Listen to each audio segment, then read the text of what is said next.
할렐루야. 앞뒤로 같이 인사합니다. 옆으로 인사합니다. 하나님은 여전히 당신을 사랑하십니다.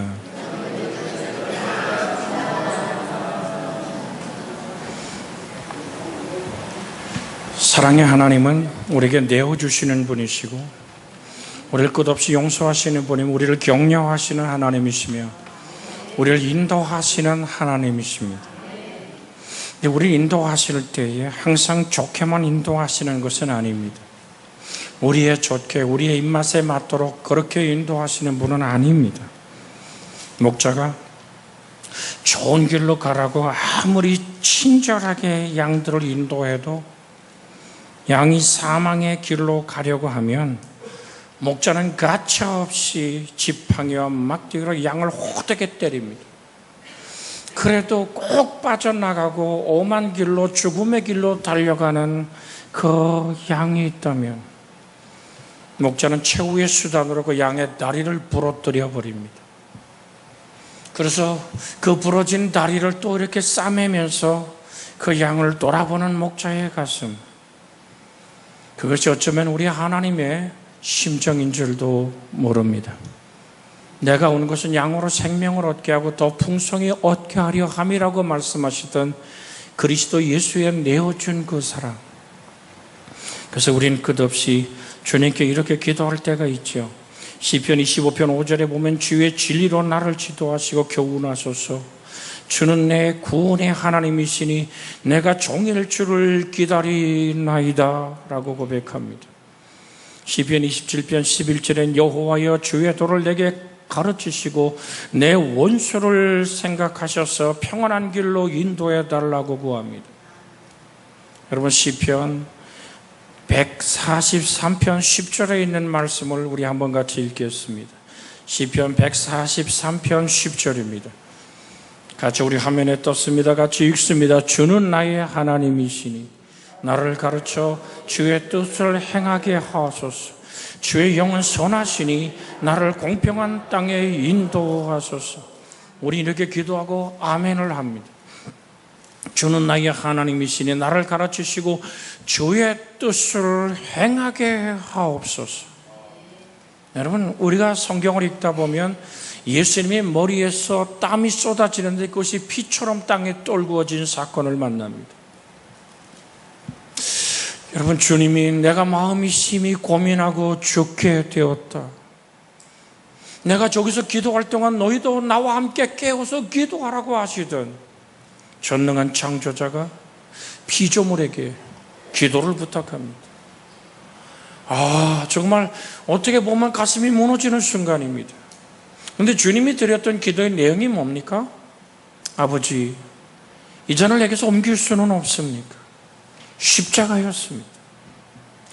세상 죄를 지고 가는 하나님의 어린 양을 보라고 말했고, 주님은 그 십자가를 걸머지는 그 죽음의 틀에 매여 우리의 저주가 되고 우리의 허물과 죄악이 되어 그렇게 십자가에서 몸 깨뜨리는 그 보혈의 피 쏟으시는 그 장면 앞에서 주님은 너무나도 고민스럽고 내가 고민하여 죽게 되었다고 말하며 십자가의 그 사건 앞에 주님은 무릎을 꿇고 기도하시는 겁니다. 이 잔을 내게서 옮길 수는 없냐. 그렇다고 십자가를 하나님이 처리해주고 없애준 것이 아니잖아요. 그 기도가 끝난 다음에 십자가는 성큼 주님 앞으로 다가와 있습니다. 주님이 드렸던 끝자락의 기도가 뭡니까? 아버지요, 나의 원대로 되지 말고 아버지의 원대로 되기를 원하나이다. 사랑하는 여러분, 하나님이 인도하시는 방법 중에 여러 가지 방법이 있지만 사랑으로 감싸안고 우리의 슬픈 눈물을 닦아주고 우리의 신음소리도 들으시는 그 하나님은 때로는 징계의 모습으로 우리를 이끌어 가신다는 사실을 오늘 성경은 우리에게 말해주고 있습니다. 그래서 욥기 5장 17절에 보면 이런 말씀이 있습니다. 볼지어다 하나님께 징계를 받는 자에게는 복이 있나니. 세상에 여러분, 욥처럼 그렇게 호되게 인생의 아픔의 고난의 길을 걸어본 사람은 없습니다. 나를 단련하신 후에 내가 정금같이 나오리라고 말합니다. 욥기 5장 17절에 나오는 이 말씀, 볼지어다 하나님께 징계를 받는 자는 복이 있나니. 우리 같이 읽어볼까요? 욥기 5장 17절입니다. 같이 읽습니다. 볼지어다 하나님께 징계를 받는 자에게는 복이 있나니 그런즉 너는 전능자의 징계를 없인 여기지 말지니라. 오늘도 우리 읽은 본문 중에서 그렇게 달갑게 읽는 구절들은 아니잖아요. 주께서 그 사랑하는 자를 징계하시고 그가 받아들이시는 아들마다 채찍질하심이라 하였으니 너희가 참음은 징계를 받기 위함이라고 말합니다. 그런데 이 징계라는 그 단어가 말이에요, 헬라 원어에서 징계라는 이 단어는 파이테이아라는 말을 씁니다. 이 파이테이아라고 얘기하는 이 오늘 헬라 말이 갖고 있는 본질의 뜻이 뭐냐면 아이를 양육하기란 뜻입니다. 아이를 길러내고 아이를 바른 길로 올바르게 성장시키기 원한다는 뜻이 이 징계라는 파이테이아라는 헬라의 원래의 뜻이란 말이죠. 그러면 오늘 우리가 읽었던 6절을 말이에요, 그대로 의역을 하면 이렇게 말할 수 있습니다. 주께서는 당신이 사랑하는 자녀들을 자녀다운 모습으로 만들기 위해 징계하신다라고 읽을 수가 있습니다. 여러분, 시편의 다윗의 모습을 우리는 여러 장면으로 만날 수 있지요. 그런데 시편 119편에 이런 구절이 있어 67절에 이렇게 말합니다. 고난당하기 전에는 내가 그릇 행하였더니 이제는 주의 말씀을 지키나이다. 시편 119편 71절에 이렇게 말합니다. 고난당하는 것이 내게 유익이라 이로 말미암아 내가 주의 율례를 배우게 되었나이다. 그런데요, 우리가 어떻게 보면 멈칫설 수 있는 한 구절이 시편 119편 175절이 있습니다. 여호와여 내가 알거니와 주의 심판은 의로우시고 주께서 나를 괴롭게 하심은 성실하심 때문이니이다. 시편 119편 75절입니다. 75절 한번 같이 읽어볼까요? 여호와여 내가 알거니와 주의 심판은 의로우시고 주께서 나를 괴롭게 하심은 성실하심 때문이니이다. 엄마 아빠의 성실함 때문에 아이가 얼마나 괴로울 때가 많습니다. 원하지 않고 바라지 않는 그 주사를 맞아야 될 때가 있잖아요. 아이가 아무리 울어도 소리쳐도 발부둥 쳐도 예방주사 갖다 맞춰야 되잖아요. 할머니가 눈에나도 안 아픈 그 손주 아이를 오늘 그렇게 무서워하는 간호사의 품에 안기울 수밖에 없는 이유가 뭡니까? 그게 어떻게 보면 아이가 볼 때는 나를 너무나 괴롭게 해. 그런데요, 그것이 하나님의 성실하심이란 사실을 우리는 기억해야 될 줄로 믿습니다. 제 딸아이가 지금은 대학교 3학년입니다만은 그 아이가 아주 어렸을 때 아장아장 걷기 시작하고 말을 배우기 시작할 때 제 집사람이 아이들을 훈육할 때는 상당히 아주 그냥 못질게 합니다. 내가 이렇게 쳐다봐도 계모 같아. 우리 딸이 나한테 와서 막 울면서 얘기해요. 아빠 왜 아팠니? 그랬더니 나한테 하는 가지 청이 있대요. 뭐니? 그랬더니 엄마하고 이혼해. 그래서 내가 물었어요. 민지야, 이혼이 뭔지 알아? 그랬더니 헤어지는 거. 왜? 그럼 내가 안 혼나잖아. 여러분, 그 아이를 보고 웃을 수밖에 없죠. 아이를 향한 엄마의 열심, 엄마의 성실하심이 아이는 괴로움으로 다가올 때가 있답니다. 여러분, 그런데 말이에요, 우리 하나님은 이렇게 우리에게 말씀할 때가 에레미야 애가입니다. 에레미야 애가 3장, 이건 좀 화면에 좀 비춰주세요. 에레미야 애가 3장 19절에서 26절까지 말씀을 에레미야 애가 3장 같이 한번 읽을까요? 내 고초와 재난을 곧 쑥과 담쯤을 기억하소서. 내 마음이 그것을 기억하고 내가 낙심하오나 이것을 내가 내 마음에 담아두었나니 이것이 오히려 나의 소망이 되었사오면 여호와의 인자와 공률하심이 무궁하심으로 우리가 진멸되지 아니함이니이다. 아멘. 잠깐 여기 머무르고요. 자, 무슨 얘기일까요? 여러분, 인생이 쑥과 담집으로 내 인생이 그렇게 아픔을 기억하고 있습니다. 이것이 내가 내 마음에 담아두었더니 그것이 오히려 나의 뭐가 되었다고요? 소망이 되었사오면 여호와의 인자와 국률이 무궁하심으로 우리가 진멸되지 아니함이니이다. 이 아픔의 소리, 우리가 우리의 인생의 모습으로 해석해 볼까요? 징계를 받아서 소망이 끊어진 상태, 내가 내일이 하얗게 지워지고 무엇을 해야 될지, 무엇을 먹어야 될지, 내 자식들과 어떻게 인생을 꾸려가야 될지 모르는 실패와 좌절과 절망과 외면당 앞에서 인생의 아픔 안에 서 있는 그에게 이렇게 말할 수 있습니다. 징계를 받아 소망이 끊어진 상태가 사실은 당신에게는 소망입니다. 네. 이게 겪어본 사람은 아멘이 나오는데 뭐고? 내가 오늘 모처럼 교회 나왔는데 왜 자꾸 우도 터지는 얘기를 할까? 오늘 살아가는 여러분, 인생이 무너진 그 자리, 하나님이 오늘 선한 목자가 되어서 우리 이렇게 고백하잖아요. 여호와는 나의 목자시니. 우리 같이 암송 한번 해볼까요? 여호와는 나의 목자시니 내게 부족함이 없으리로다. 그가 나를 보르초장에 누이시며 쉴 만한 물가로 인도하시는도다. 아멘, 아멘. 근데 그렇게 좋으신 목자가 내가 엄한 길로 가고 내가 죽음의 길로 들었으면 어떡한다고요? 다리를 부러뜨려 버린다고요. 부러진 다리를 싸매며 목자는 그 양의 치료를 돕는 그 따뜻한 사랑을 우리는 만날 수 있습니다. 그래서 이 장면 안에서 오늘 에레미야 애가는 그냥 두시고요. 오늘 에레미야 29장 11절에서 13절의 말씀을 우리 한번 여러분에게 들려드립니다. 여호와의 말씀이니라. 너희를 향한 나의 생각을 내가 하나니 평안이요 재앙이 아니니라. 너희에게 미래의 희망을 주는 것이니라. 할렐루야. 에레미야 29장 11절의 말씀, 여호와의 말씀이니라. 너를 향한 나의 생각을 내가 하나니 뭐라고요?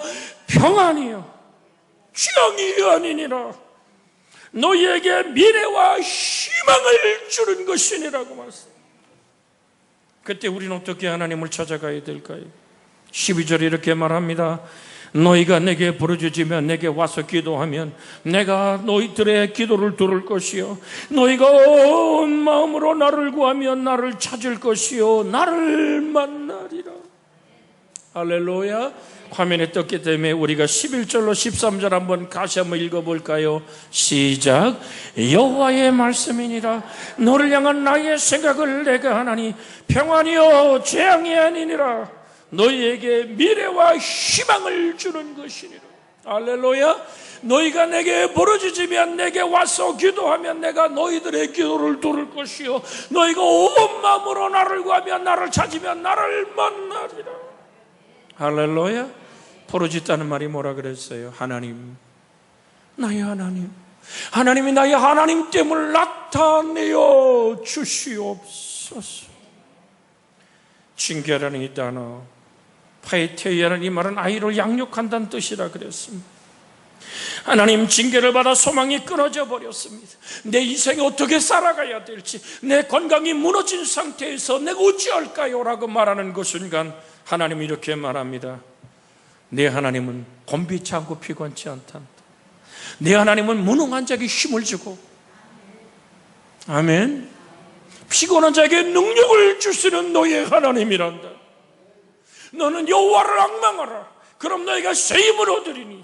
소년이라도 피곤하고 장정이라도 쓰러지고 넘어지다 여호와를 앙망하는 자는 새 힘을 얻으리니 저희가 곤비치 않고 피곤치 않은 모습으로 걸어가도 피곤치 않고 달려가도 곤비치 않은 하나님의 능력을 경험하게 하시는 하나님의 은총임을 우리는 기억해야 될 줄로 믿습니다. 그래서 성경은 이렇게 말합니다. 사무엘하 7장 14절에 나는 그에게 아버지가 되고 그는 내게 아들이 되리니 그가 만일 죄를 범하면 내가 사람의 매와 인생의 채찍으로 징계하려니요. 할렐루야. 하나님은 우리에게 얼굴을 숨길 때가 언제입니까? 여러분, 하나님의 얼굴을 구한다는 얘기를 심야기도에 요즘 계속 드리고 있습니다. 나의 소원을 들어주시는 하나님. 내가 주의 얼굴을 구하는데 하나님 얼굴을 감출 때가 있습니다. 우리의 소원을 외면할 때가 있습니다. 우리에게 등을 돌리실 때가 있습니다. 그때가 언제입니까? 호세아서 5장 16절 6장 1절에 보면 이런 말씀입니다. 그들이 그 죄를 뉘우치고 내 얼굴을 구하기까지 내가 내 곳으로 돌아가리라. 그들이 고난을 받을 때 나를 간절히 구하리라. 오라 우리가 여호와께 돌아가자. 여호와께서 우리를 찢으셨으나 도로 낫게 하실 것이요 우리를 치셨으나 싸매어 주실 것이니라. 하나님의 사랑은 변덕이 아니랍니다. 하나님의 가슴 졸이는 이 눈물의 간절함 속에 하나님의 사랑이 짙게 들어있음을 우리는 기억해야 될 줄로 믿습니다. 왜? 그분은 나의 좋으신 하나님이고 나의 아버지이십니다. 우리 아버님 옆에 사람 손을 조용히 잡으며 한번 인사할까요? 하나님은 당신의 아버지이십니다. 할렐루야. 그런데 하나님이 아버지가 뭐 때문에 나를 그렇게 괴롭게 하실까요? 내 인생에 왜 그렇게 개입하셔서 나를 그렇게 아프게 하고 몹시도 눈물을 흘리게 하고 몹시도 그렇게 지쳐버리게 할까요? 오늘 사랑하는 여러분, 이 구절을 들으면 여러분이 혹시 오늘 나름대로 라고 말할 수 있을 줄 모릅니다. 로마서 1장에 보면요 24절 상반절에 그러므로 하나님께서 그를 마음의 정욕대로 더러움에 내버려 두사라고 말합니다. 로마서 1장 26절 상반절에 이 때문에 여호와께서 그를 부끄러운 욕심에 내버려 두셨으니. 로마서 1장 28절 상반절에 또한 그들이 그 마음에 하나님 두기를 싫어하며 하나님께서 그들을 그 상실한 마음대로 내버려 두사. 28절 또 있네요. 같이 한번 읽습니다. 시작. 또한 그들이 마음에 하나님 두기를 싫어하며 하나님께서 그들을 그 상실한 마음대로 내버려 두사 합당하지 못한 일을 하게 하셨으니. 성경은 계속 말합니다. 버려 두셨으니 그 상실한 마음대로 내버려 두사. 하나님의 간섭이 없습니다. 하나님의 인생 속에서 하나님의 간섭함이 없다면 이것은 심각한 일입니다. 그걸 갖다 성경은 이렇게 오늘 본문은 얘기합니다. 사생자라고 말합니다. 제가 이미 중국 땅에 떠나지 한 25년 됐죠. 첫 번 들어가서는 지금같이 차를 렌트할 수 있었던 때가 아니었습니다. 왜? 우리 사역자들이 운전면허가 없어서 우리가 운전할 수 없었던 때입니다. 지금은 우리 사역자들이 제가 내일도 이제 들어가면 우리 사역자가 공항으로 저를 픽업하러 자기 승용차를 갖고 나올 겁니다. 그런데요, 첫 번에 갔을 때 오늘 택시기사가 여러분 그때는 이제 이건 교통이 아니에요. 여러분 길이 비면요 그쪽으로 그냥 이게 차가 옮기고 설키고 이야 이건 도로가 아니에요. 근데 택시기사가 막 빡빡빡빡빡 기적을 누리면서 이런 제가 중국말 처음 배운 단어가 뭐냐면 왕바다라는 말이었습니다. 여러분 한마디도 못 알아듣는 게 감사합니다. 그래서 그 얘기를 우리 목회자들이 해서 내가 중국말 한마디 배웠다 그랬더니 왕바다 그랬더니 목회자들이 막 놀래가지고 눈이 휘둥그래서 목사님 그거는 얘기하면 안 되는 거예요. 그런 말을 쓰면 안 돼요. 목사님의 입에서 그런 말이 나오면 안 돼요. 그래서 내가 눈이 둥그래서 그게 뭔데요? 그랬더니 거북이 아래서 나온 놈이란 얘기래. 그러니까 우리에게 하면 애미 없는 놈, 사생자란 얘기를 오늘 그들은 그렇게 아주 굉장히 불쾌하고 중국 사람들이 가장 싫어하는 욕 중에 하나가 그 말이라 그래요. 그래서 다음부터 몰랐다고 미안하다고. 오늘 사랑하는 여러분, 이 말씀 왜 드린 줄 아십니까? 하나님이 간섭이 없다면, 하나님이 내버려 두신다면 나는 버려진 자입니다. 하나님이 여러분을 사랑하시기 때문에 하나님의 성실하심이 여러분을 괴롭게 하시고 때로는 오늘 후달구시고 여러분을 이끄시는 좋으신 하나님의 손길 앞에 성숙한 믿음을 가졌다면 어떻게 해야 될까요? 감사합니다. 신앙의 반응이 하나님 왜 나만 골라서 괴롭혀라고 여러분 원망한다면 아직 조금 하나님은 성숙을 기다리고 계실지 않을까요? 여러분 성경 한 구절을 읽어보면 가슴이 섬뜩한 구절이 있습니다. 사무엘상 2장 25절입니다. 화면에 좀 띄워줘요. 사무엘상 2장 25절 말씀입니다. 같이 한번 읽어볼까요? 25절 시작. 사람이 사람에게 범죄하면 하나님이 심판하시려니와 만일 사람이 여호와께 범죄하면 누가 그를 위하여 간구하겠느냐 하되 그들이 자기 아버지의 말을 듣지 아니하였으니 이는 여호와께서 그들을 죽이기로 뜻하셨음이니라. 심장이 멈출 것 같았던 한 귀절입니다. 이게 누군지 아세요? 우리 이렇게 목회자들이 홈리와 비누아스라고요, 엘리의 두 아들이라고요. 그들이 하나님의 제사를 예배를 멸시하고 짓밟을 뿐 아니라 성전에 수막도는 수종도는 여인들에게 동침하며 그들의 성욕을 그대로 드러내기 시작합니다. 하나님께 드려질 모든 제물을 자기가 먼저 오늘 그렇게 하나님께 돌아갈 영광과 존귀를 자기가 치부해버렸던 그들의 악을 아버지는 지적합니다. 어찌할꼬 너희가 하나님께 범죄하면 어떻게 중보할꼬 라고 말할 때 그들이 자기 아버지의 말을, 엘리 제사장의 말을 어떻게 했다고요? 자, 그들이부터 같이 읽습니다. 그들이 자기 아버지의 말을 듣지 아니하였으니 이는 여호와께서 그들을 죽이기로 뜻하셨음이니라. 성경은 이렇게 말합니다. 악인의 형통을 부러워하지 마라. 이야, 저는 진짜 못된 놈인데 저렇게 잘 될 수 있을까? 모르겠어요.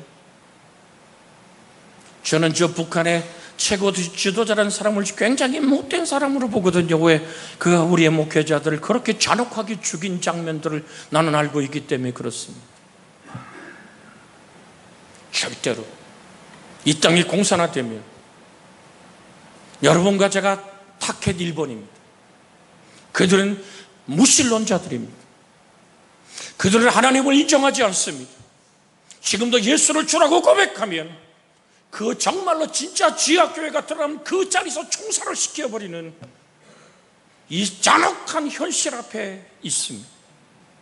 그런데 그가 잘 나가는 것 같아요.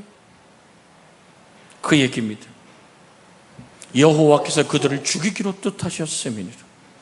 감히 나는 하나님의 정으로 이 말씀을 선포합니다. 우리가 그 목도하는 그날이 올 줄로, 그래서 저 백성들이 자유하는 그날이 오기를 주 예수의 이름으로 선포합니다. 주의 나라가 임할 줄로 믿습니다. 하나님은 그렇게 때로는 정욕대로 그렇게 자기 욕심대로 하나님 두기 싫어하는 그 모습대로 하나님은 내버려 두시는 자는 하나님과 관계없는 자들입니다. 둘 중에 하나겠지요.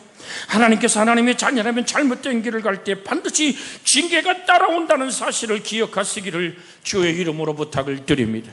잠언 3장 11절로 12절의 말씀을 함께 읽습니다. 잠언 3장 11절에서 12절의 말씀은 내 아들아 여호와의 징계를 경히 여기지 말라.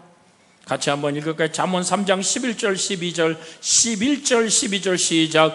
내 아들아 여호와의 징계를 경히 여기지 말라. 그의 꾸준함을 싫어하지 말라. 대저 여호와께서 그 사랑하시는 자를 징계하시기를 마치 아비가 그 기뻐하는 아들을 징계함같이 하시느니라. 할렐루야. 아비가 그 기뻐하는 아들은 반드시 간섭하고 반드시 그 속에 손을 대시고 그렇게 해서 그를 바로 양육하기를 원하시는 줄 믿습니다. 우리 한번 같이 할까요? 하나님의 징계는 진짜 사랑입니다. 할렐루야. 하나님의 손대심의 흔적이 여러분 몸에 있습니까? 하나님의 손대심의 흔적이 여러분의 생애 속에 있습니까? 당신은 지금 하나님의 사랑이 머물러 있는 자임을 기억하시길 원합니다. 하나님은 그렇게 우리 인생을 그렇게 무너뜨리고 끝낼까요? 아니요. 여러분의 인생을 날마다 새롭게 하시는, 여러분의 아픈 무릎을 세우시는 하나님의 능력을 경험하기를 주의 이름으로 축복해 드립니다. 미국에서요, 워싱턴주의 상원의원을 5번 당선되었고 후에는 상원 부의장까지 했던 한국 사람이 있습니다.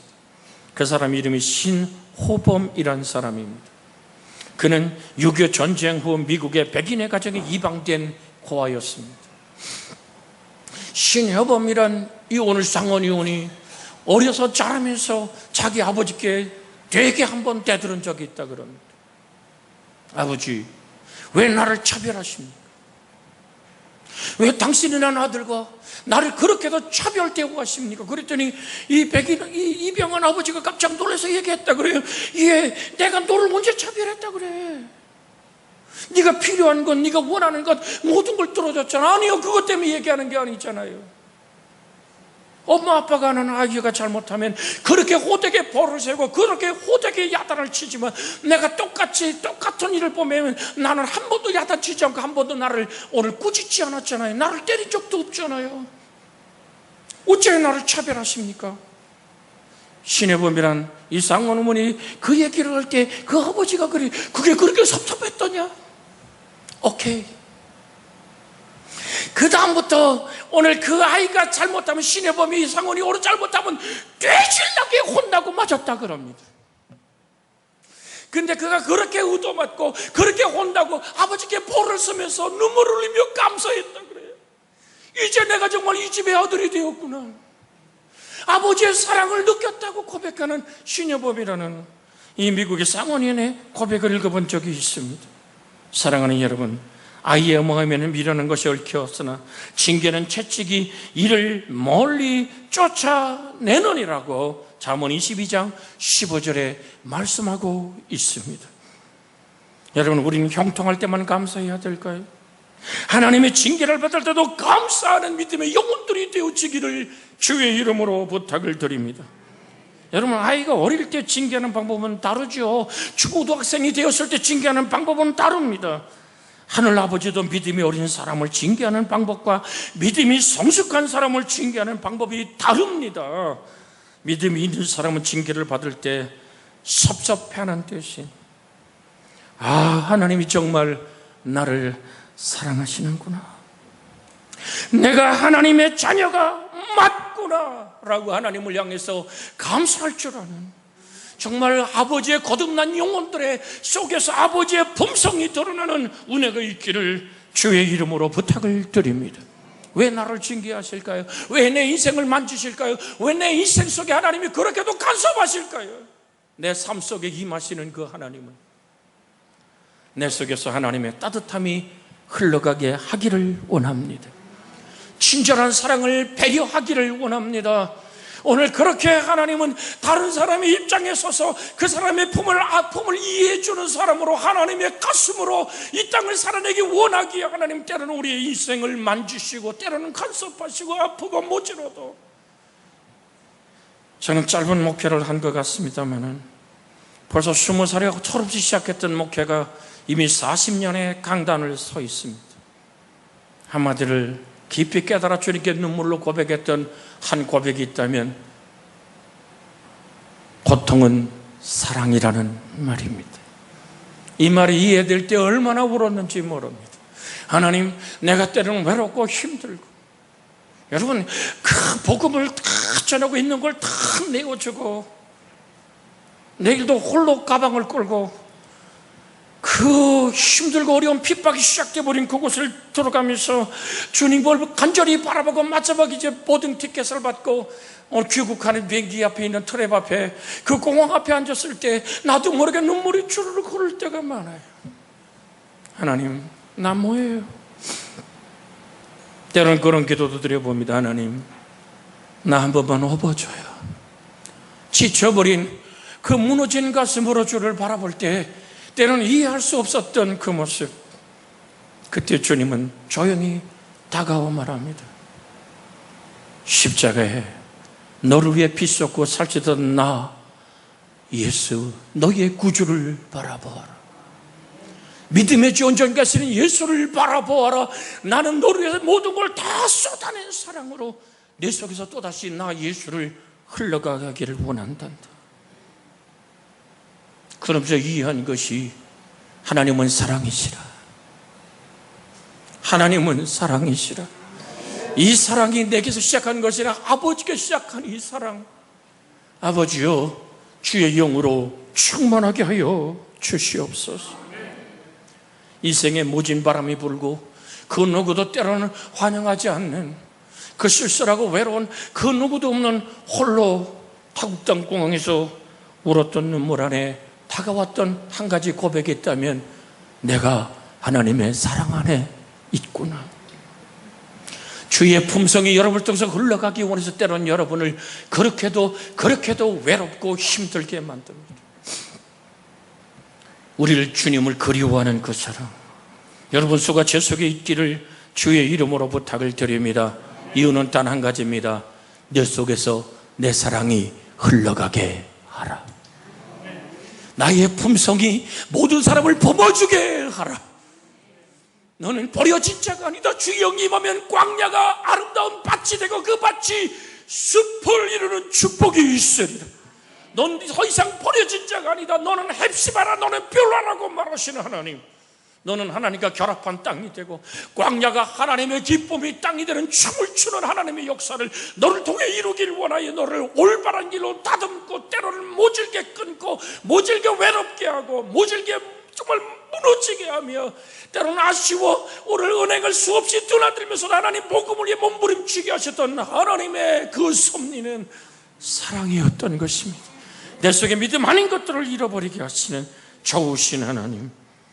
여러분 히브리서 12장 11절로 13절의 말씀을 한번 읽고 말씀을 정돈해 드립니다. 히브리서 12장 11절로 13절 같이 한번 읽습니다. 11절부터 읽습니다. 모로 징계가 당신은 즐거워 보이지 않고 슬퍼 보이나 후에는 그로 말미암아 연단을 받은 자들은 의와 평강의 열매를 맺느니라. 그러므로 피곤한 손과 연약한 무릎을 일으켜 세우고 너희 발을 위하여 곧은 길을 만들어 저는 다리로 하여금 어그러지지 않고 고침을 받게 하라. 할렐루야. 너희의 다리를 일으켜 세워라.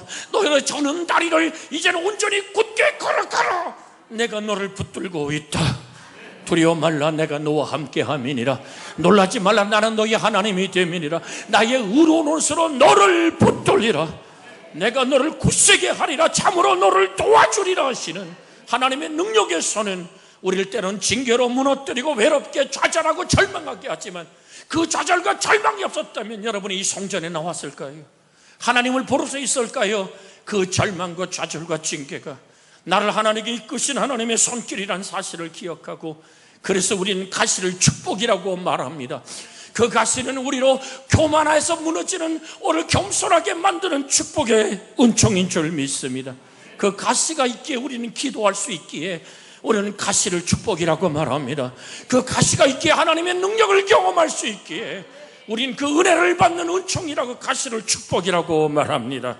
이 말씀 붙잡고 하나님 감사해요. 고마워요. 내 인생 속에 하나님의 손길이 임하여 때로는 나를 만지시고 내 몸속에 하나님의 채찍의 흔적이 있기에 감사해요 라는 고백으로 이 시간 하나님께 기도하기를 원합니다. 주여 살아계신 하나님, 내가 때로는 홀로 될 때가 있었습니다. 하나님이여, 내가 하나님의 자녀이기에 그렇게 외로운 아버지 들판을 걸어가며 주 하나님을 만나게 하심을 감사합니다. 숨조이는 외로움 속에서 하나님을 보게 함을 감사합니다.